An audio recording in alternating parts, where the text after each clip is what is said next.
दोस्तों, आप जब महाभारत के बारे में सुनते हो तब आपके मन में क्या विचार आते हैं? ज्यादातर लोग जब महाभारत के बारे में सुनते हैं तब उन्हें यह पता होता है कि यह दुनिया का सबसे बड़ा महाकाव्य है जिसे महर्षि व्यास ने लिखा था। कई लोगों को बस इसमें लड़ाई याद आती है, या अगर आप फिल्मों के शौकीन हो तो आप यह सोचते होंगे कि सब पर तो फिल्म बन गई है, महाभारत पर कब बनेगी और आप उसे बड़े पर्दे पर देख पाएंगे। लेकिन दोस्तों, महाभारत की परिभाषा इन्हीं बातों तक सीमित नहीं है। महाभारत किसी कहानी, किताब या ग्रंथ से कहीं बढ़कर है। पता है क्यों? क्योंकि इसके हर कैरेक्टर से हमें सीख मिलती है जो आज भी इतनी ही प्रभावी है जितनी उस समय थी। तो दोस्तों, आज की वीडियो में महाभारत के कुछ कैरेक्टर से हम क्या सीख ले सकते हैं यह जानेंगे। तो आइए शुरू करते हैं। नंबर 1, कर्ण। महाभारत का सबसे एक्सेप्शनल कैरेक्टर। वो कुंती का ज्येष्ठ पुत्र था, लेकिन कुछ परिस्थितियों के कारण वो एक सारथी पुत्र के रूप में पैदा हुआ। वो असाधारण रूप से जितना प्रतिभाशाली और वफादार था, वो उतना ही बुद्धिमान और दिखने में आकर्षक था। वो एक परफेक्ट इंसान का एक परफेक्ट उदाहरण था, लेकिन उसे वो कभी नहीं मिला जिसका वह हकदार था। ना सम्मान, ना विरासत या प्यार। वो जन्म से लेकर अपनी अंतिम सांस तक बार बार राजनीति का शिकार होता रहा। उसे उसका हक कभी नहीं मिला, लेकिन इस बात से टूटकर वो कभी निराश नहीं हुआ। उसने कभी भी अपने प्रयासों को नहीं छोड़ा। उसकी साहसी भावनाओं ने उसे असंभव बाधाओं से लड़ने के लिए प्रेरित किया। वो गुण और वीरता के मामले में बाकी पांडवों से कम नहीं थे। कर्ण की महानता को दर्शाते हुए भगवान श्री कृष्ण और पितामह भीष्म ने कहा था कि कर्ण एक ऐसी महान आत्मा है जो हजारों सालों में एक बार इंसानी रूप में जन्म लेती है। लेकिन इन सबसे बढ़कर कर्ण ने कुछ सिखाया है, तो वो है सच्ची दोस्ती का महत्व। कर्ण एक वफादार दोस्त था। यह मालूम होने के बावजूद कि दुर्योधन गलत है, कर्ण ने दुर्योधन का पक्ष लिया, न कि अपने भाइयों का। लेकिन क्यों? ऐसा इसलिए क्योंकि दुर्योधन ही वो इंसान था जिसने कर्ण को समाज में पहचान दिलाई थी। महाभारत के युद्ध के वक्त कर्ण जानता था कि कौरव हारने वाले हैं और उसका जीवन भी समाप्त होने वाला है। फिर भी वो दुर्योधन का साथ देता रहा, क्योंकि उसे दुर्योधन का कर्ज जो चुकाना था। कर्ण की वफादारी का अनुमान इसी बात से लगा सकते हैं कि कुंती, इंद्र, यहाँ तक भगवान श्री कृष्ण ने जब उसे साइड बदलने को कहा, तब उसने कहा, मैं अपने दोस्त को ऐसे वक्त में नहीं छोड़ सकता जब उसे मेरी सबसे ज्यादा जरूरत है। दोस्तों, दोस्त वो नहीं होता जो बर्थडे के दिन HBD लिख के आपको विश करता है। जो दोस्त मुसीबत में आपका साथ देता है वो ही सच्चा दोस्त होता है। नंबर 2, अर्जुन। प्रोबेबली इस महान महाकाव्य में सबसे पॉपुलर कैरेक्टर्स में से एक। अर्जुन ने हमें पूरे महाभारत में कई सबक सिखाए हैं। तीसरा सबसे बड़ा पांडव होने के नाते अर्जुन कुरुक्षेत्र के युद्ध में अपनी सफलता का एक महत्वपूर्ण हिस्सा था। एक शिष्य, भक्त और क्षत्रिय के रूप में उसका बलिदान उसकी सबसे बड़ी ताकत थी। अपने गुरु द्रोणाचार्य के शिष्य के रूप में अर्जुन ने द्रोणाचार्य के बेटे से भी कई गुना जबरदस्त कला सीखी। एक भक्त के रूप में अर्जुन ने हर परिस्थिति में ईमानदारी से भगवान की सेवा की, जिसमें कुरुक्षेत्र का युद्ध का मैदान भी शामिल था। जब भगवत गीता बोली गई थी, उसने मोह माया की दुनिया से बढ़कर भगवान के लिए प्रेम को चुना। एक क्षत्रिय के रूप में अर्जुन ने अपने कर्तव्य को समझा और अपनों से ही लड़ने की कठिन परिस्थितियों के बावजूद उसने अपने कर्तव्य को सबसे आगे रखा। जैसे अर्जुन ने हर कठिन परिस्थिति का डटकर सामना किया, उसी तरह जिंदगी की इस लड़ाई में हमें भी वैसे ही मेहनती और बलिदान से भरा रास्ता अपनाना होगा। अर्जुन से जिंदगी का सबसे बड़ा लेसन कोई सीखा जा सकता है तो वो है ध्यान, और सिर्फ ध्यान।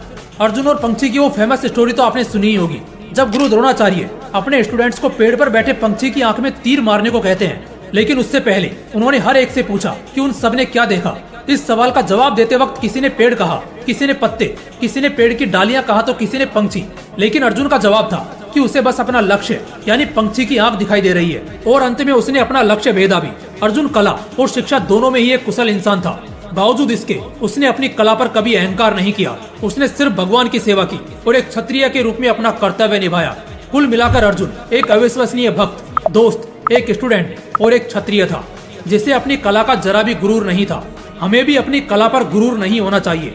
नंबर 3, अभिमन्यु। अभिमन्यु एक महान योद्धा था। वो धनुर्धारी अर्जुन का 16 साल का बेटा था। सिर्फ 16 साल की उम्र में अभिमन्यु दुनिया को वो बात सिखाकर चला गया जिसकी आप कल्पना तक नहीं कर सकते। दोस्तों, जब कौरवों और पांडवों के बीच कुरुक्षेत्र युद्ध शुरू होने वाला था, तभी 16 साल के अभिमन्यु ने इतिहास की सबसे बड़ी लड़ाई में भाग लेने का फैसला लिया।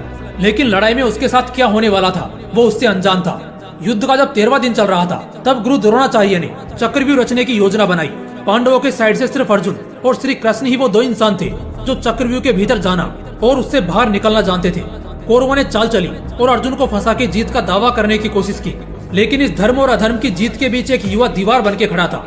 वो लड़का 16 साल का अभिमन्यु था। अर्जुन और श्री कृष्ण की तरह ही अभिमन्यु भी यह जानता था कि चक्रव्यूह के भीतर कैसे जाते हैं, लेकिन उसे यह नहीं पता था कि इससे बाहर कैसे निकलते हैं। अभिमन्यु के कहने पर चारों पांडवों ने इच्छा न होते हुए भी अभिमन्यु को चक्रव्यूह के भीतर जाने की अनुमति दे दी। लेकिन उन्होंने अभिमन्यु से उनके करीब रहने को कहा।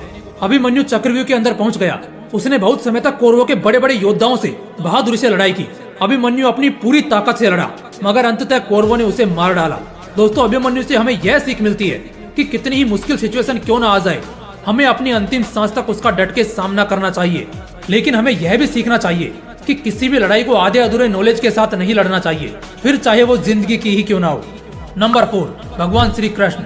श्री कृष्ण कहते हैं कि लोग अपनी जिंदगी को एक असफलता या एक निराशा के इर्द गिर्द केंद्रित करते हैं। वो कहते हैं जब कोई घटना सभी प्लान्स, होप्स और आकांक्षाओं को चकनाचूर कर देती है तो लोग उस दर्द को और चोट को अपनी जिंदगी का केंद्र मानने लगते हैं और इसके चारों ओर अपना जीवन जीना जारी रखते हैं। जिंदगी को समझाते हुए श्री कृष्ण एक बहुत ही जबरदस्त बात बताते हैं। वो कहते हैं कि जब कोई माउंटेनियर पहली बार किसी पहाड़ की चोटी पर चढ़ता है तो क्या ये उसका प्लान होता है जो उसने पहाड़ के नीचे चढ़ाई करने से पहले बनाया था, जो उसे ऊपर तक ले आया? नहीं, वास्तव में माउंटेनियर जैसे जैसे ऊपर चढ़ता है उसे तरह तरह की चुनौतियों का सामना करना पड़ता है। हर कदम पर वो अपने अगले कदम का फैसला करता है। उसे कदम कदम पर अपने प्लान्स में बदलाव करना पड़ता है।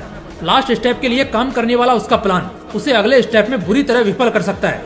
जिंदगी की भी यही सच्चाई है। जब लोग किसी एक बाधा, चुनौती या दुख को अपने जीवन का केंद्र मानने लगते हैं और जिंदगी की गति को ही रोक देते हैं तो वे जीवन में सफल नहीं हो पाते, ना ही वे सुख और संतोष को प्राप्त कर पाते हैं। यानी जिंदगी को किसी के योग्य बनाने की कोशिश करने के बजाय खुद को जीवन के योग्य बनाना ही सफलता और खुशी का एकमात्र उपाय है। हमें फल की अपेक्षा करने के बजाय अपना काम करते रहना चाहिए। फल की अपेक्षा करने के बजाय अपने इमेजिनेशन के इर्द गिर्द अपने प्लान बनाने चाहिए, क्योंकि काम करते वक्त हम यह नहीं जानते कि रिजल्ट क्या होगा और परिणाम कब आएगा। हम मिलने वाले रिजल्ट को नियंत्रित नहीं कर सकते। लास्ट में फिर बचता क्या है? काम करते रहना। इसलिए फल की अपेक्षा करे बगैर काम करते रहना चाहिए। दोस्तों, महाभारत दुनिया का सबसे बड़ा महाकाव्य है। इसमें इतने कैरेक्टर्स हैं जिसकी कोई गिनती नहीं है। और खास बात तो ये है कि महाभारत के हर किरदार से एक लेसन सीखा जा सकता है जो हमें जिंदगी जीने की सही राह बताता है। लोग महाभारत को एक किताब या कहानी के रूप में ही देखते हैं, मगर उन्हें यह देखना चाहिए कि महाभारत सिर्फ एक किताब या कहानी नहीं है। यह वो ज्ञान का भंडार है जिसमें जिंदगी के हर सच, झूठ, सुख और दुख का हिसाब किताब लिखा गया है। जय हिंद, वंदे मातरम।